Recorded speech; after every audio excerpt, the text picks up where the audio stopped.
My father-in-law tried to bribe me to divorce his daughter, so I took his money and stayed married. I never thought I'd be writing this story, but here we are. The whole thing started about 3 years ago when my wife and I were going through one of those rough patches that every couple experiences. We'd been married for 5 years at that point, and honestly, things weren't great between us. We were arguing constantly about money, about future plans, about whether we wanted kids, about literally everything under the sun. My wife comes from what you'd call old money, not like billionaire status, but definitely comfortable enough that she never had to worry about paying rent or choosing between groceries and gas. Her father made his fortune in real estate development back in the 80s and 90s, and he's always been the type of guy who thinks money can solve any problem. He's never liked me from day one, probably because I grew up in a working-class family and didn't have the same background as his precious daughter. The tension between us had been building for years. Every family gathering was filled with these passive-aggressive comments about my career choices, my education, my family's background. He'd make these little digs about how I wasn't providing enough for his daughter, how she deserved better, how maybe she should have married someone from her own social circle. My wife would defend me, but I could tell it was wearing on her too. Things got really bad during the holidays that year. We'd gone to stay at their massive house for Christmas, and the whole week was just one uncomfortable moment after another. Her father would corner me in the kitchen and start lecturing me about financial responsibility. He'd bring up how much money he'd spent on my wife's education, how she could have married anyone, how disappointed he was in her choices. The breaking point came on New Year's Eve. My wife and I had gotten into this massive fight about whether we should move closer to her parents. She wanted to, I didn't, and it turned into this whole thing about family loyalty and compromise. We ended up sleeping in separate bedrooms that night, which was honestly a first for us. I was lying there thinking about whether our marriage was even worth saving anymore. That's when her father knocked on my door. It was probably around 2 in the morning, and he looked like he'd been drinking. He came in and sat down on the edge of the bed, and I could tell he had something planned. He started talking about how much he loved his daughter, how he only wanted what was best for her, how he could see that we weren't happy together. Then he dropped the bombshell. He offered me $50,000 to divorce his daughter. Just like that, straight up. He said he'd write me a check right then and there if I agreed to file for divorce within the next month. He explained that he'd already talked to his legal team about the best way to handle it, how we could make it look like it was mutual, how he'd even help me get set up in a new city if I wanted to start fresh. I was completely stunned. I mean, I knew he didn't like me, but I never imagined he'd actually try to buy me off. The crazy part was, $50,000 was a lot of money to me at that time. I was struggling with some credit card debt, my car was falling apart, and I'd been stressed about money for months. That amount could have solved a lot of my immediate problems. But sitting there in that guest bedroom, looking at this man who was essentially trying to purchase my marriage, I felt something shift inside me. It wasn't anger exactly, more like this cold determination. I realized that he'd just shown me exactly what kind of person he was, and I wasn't going to let him win. So I looked him straight in the eye and told him I'd take the money. His face lit up like Christmas morning, and he started going on about how smart I was being, how this was the right decision for everyone involved. He pulled out his checkbook right there and wrote me a check for $50,000. I folded it up and put it in my wallet, shook his hand, and told him I'd start the divorce process as soon as we got home. He was so pleased with himself. He kept patting my shoulder and talking about how proud he was of me for being practical, how he'd always known I was a smart kid deep down. It was honestly disgusting to watch, but I played along. I even thanked him for being so generous and understanding. The next morning, I woke up before anyone else and went for a long walk around their neighborhood. I needed to think about what I was going to do next. The check was burning a hole in my pocket, and I kept thinking about how I could use that money. But more than that, I was thinking about my wife, about whether our marriage was really over, about what kind of future we could have together. When I got back to the house, my wife was in the kitchen making coffee. She looked tired and sad, and I could tell she'd been crying. We'd been so caught up in our problems that we'd forgotten how to really talk to each other. So I sat down next to her and told her we needed to have a serious conversation about our relationship. We talked for hours that morning. Really talked, not just argued or complained, but actually listened to each other.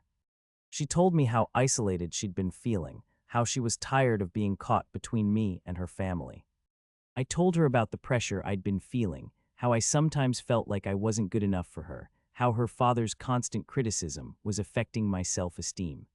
It was the most honest conversation we'd had in months, maybe years. And somewhere in the middle of it, I realized that I didn't want to lose her.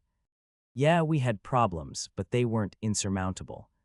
We were both just stressed and scared, and taking it out on each other instead of working together.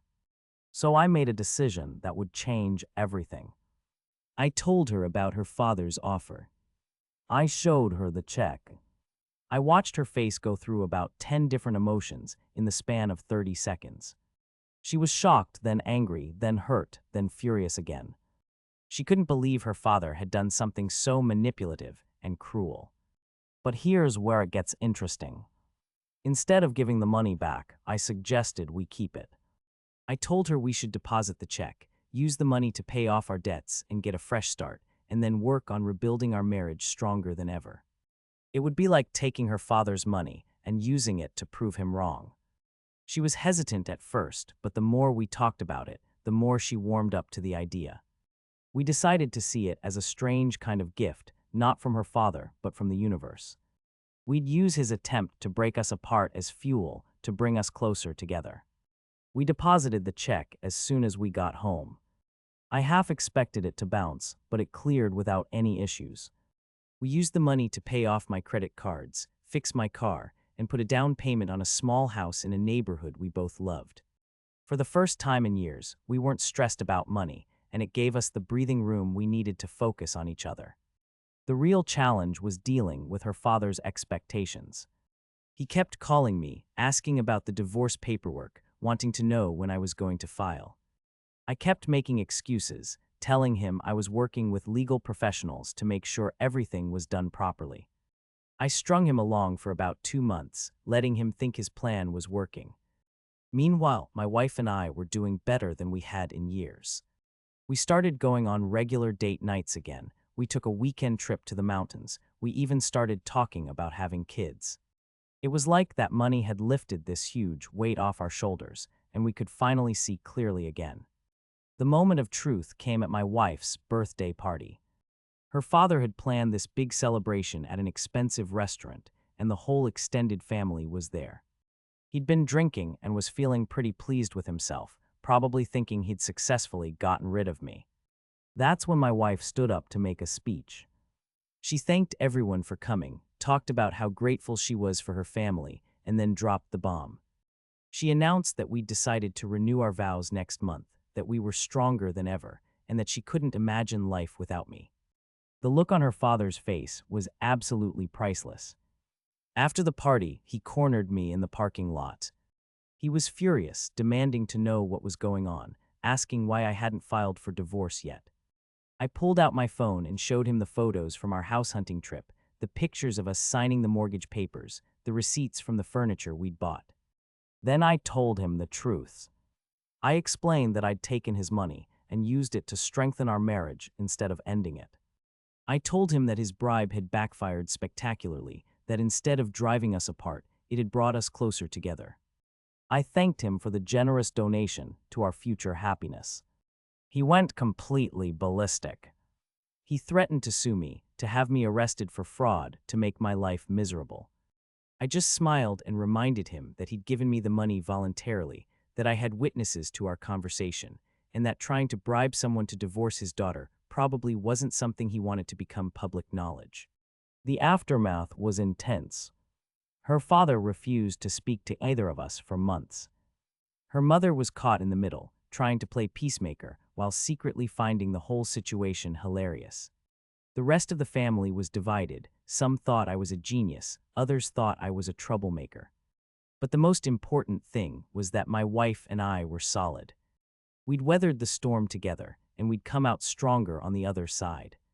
We bought that house, we started planning for the future, and we learned how to communicate better when problems came up. About a year later, something unexpected happened. Her father showed up at our house one evening, looking older and more tired than I'd ever seen him. He asked if we could talk, and I invited him in.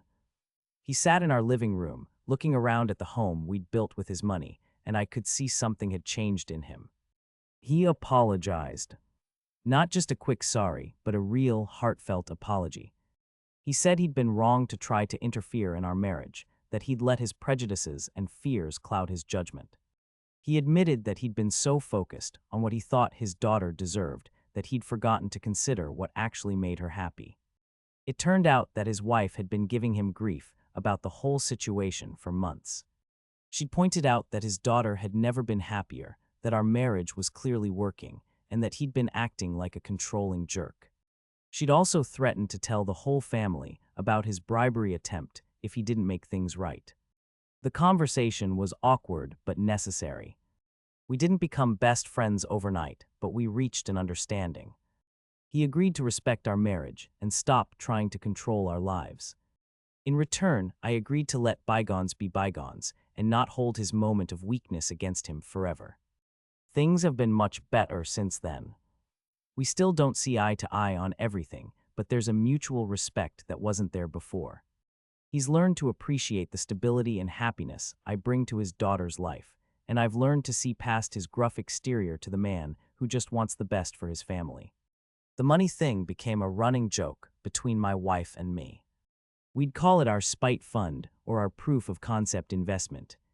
Every time we made a mortgage payment or bought something for the house, we'd thank her father for his generous contribution to our happiness. It kept us laughing during the tough times and reminded us that sometimes the best revenge is just living well.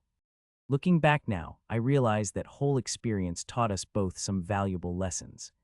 My wife learned that she needed to set boundaries with her family and stand up for our relationship. I learned that sometimes taking the high road means being strategic about how you handle difficult people. And we both learned that money problems can put a strain on a marriage, but they don't have to destroy it. The plot twist that nobody saw coming, including us, was how that $50,000 ended up being the best thing that ever happened to our marriage. Not because of the money itself, but because of how it forced us to confront our problems head-on and make a choice about what we really wanted. We used the last of that money to take a second honeymoon to Italy. We spent 2 weeks eating amazing food, exploring ancient cities, and falling in love all over again. On our last night in Rome, we were sitting at this little restaurant overlooking the Tiber River, and my wife raised her glass of wine and made a toast to her father for bringing us closer together. When we got back home, we found out she was pregnant. We hadn't been actively trying, but we weren't preventing it either. It felt like the perfect conclusion to this crazy chapter of our lives. We were financially stable, emotionally connected, and ready to start the next phase of our journey together. Her father was over the moon about becoming a grandfather. All the tension and drama from the past few years seemed to melt away when we told him the news. He immediately started planning the nursery, buying baby clothes, and telling everyone who would listen about his future grandchild. The baby was born healthy and perfect, and watching her father hold his grandchild for the first time was incredibly moving. He cried, which I'd never seen him do before. He told me later that holding that baby made him realize what really mattered in life, and it wasn't money or social status or family reputation. Now, 3 years later, we're living in that same house his money helped us buy. Our kid is walking and talking and bringing joy to everyone around them. My relationship with my father-in-law has completely transformed. He's actually become one of my closest friends and biggest supporters. The whole experience taught me that sometimes the people who challenge us the most end up being the ones who help us grow the most. His attempt to break up our marriage ended up being exactly what we needed to strengthen it. His money became the foundation for our future, and his eventual acceptance became the bridge that connected our families. I still have the original check stub in my wallet, not as a reminder of his betrayal, but as a reminder of how far we've all come. It represents a turning point in our relationships, a moment when we all had to choose between pride and love, between control and trust, between the past and the future. Sometimes when I'm feeling grateful for how things turned out, I think about alternate versions of this story. What if I'd been offended and given the money back? What if I'd actually followed through with the divorce? What if my wife and I hadn't been able to work through our problems? The fact that we ended up stronger and happier feels like a minor miracle. The funny thing is, I never did tell him exactly how I spent all the money. He knows about the house and the car, but he doesn't know about the romantic dinners, the weekend getaways, the little surprises I was able to buy for his daughter. He doesn't know that his money helped me become the husband she deserved, the man he always claimed I wasn't. These days, when young couples in our family are going through rough patches, we've become the go-to advisors. We share our story, not the dramatic parts about the bribery, but the important parts about communication, compromise, and commitment. We tell them that every marriage goes through difficult seasons, but that doesn't mean it's broken beyond repair. My wife and I often joke that we should write a thank you note to her father for giving us the best marriage advice we never asked for. His attempt to buy me off taught us that our relationship was worth fighting for, that we were stronger together than apart, and that sometimes the best way to prove someone wrong is to prove them wrong spectacularly. The whole experience also taught me something important about family dynamics. Her father's behavior wasn't really about me personally. It was about his fear of losing control, his worry about his daughter's future, his own insecurities about class and status. Understanding that helped me stop taking his criticism personally and start seeing him as a flawed human being who was doing his best with the tools he had. Today, when I look at my wife, my child, my home, and my relationship with my in-laws, I feel incredibly grateful for that weird, uncomfortable night when everything changed. What started as an insult became an opportunity, what was meant to divide us brought us together, and what should have been the end of our story became the beginning of our real happiness. And every month when I make our mortgage payment, I smile a little bit knowing that my father-in-law is still, in a way, contributing to our happiness. It's probably the best investment he ever made, even if it didn't work out the way he planned.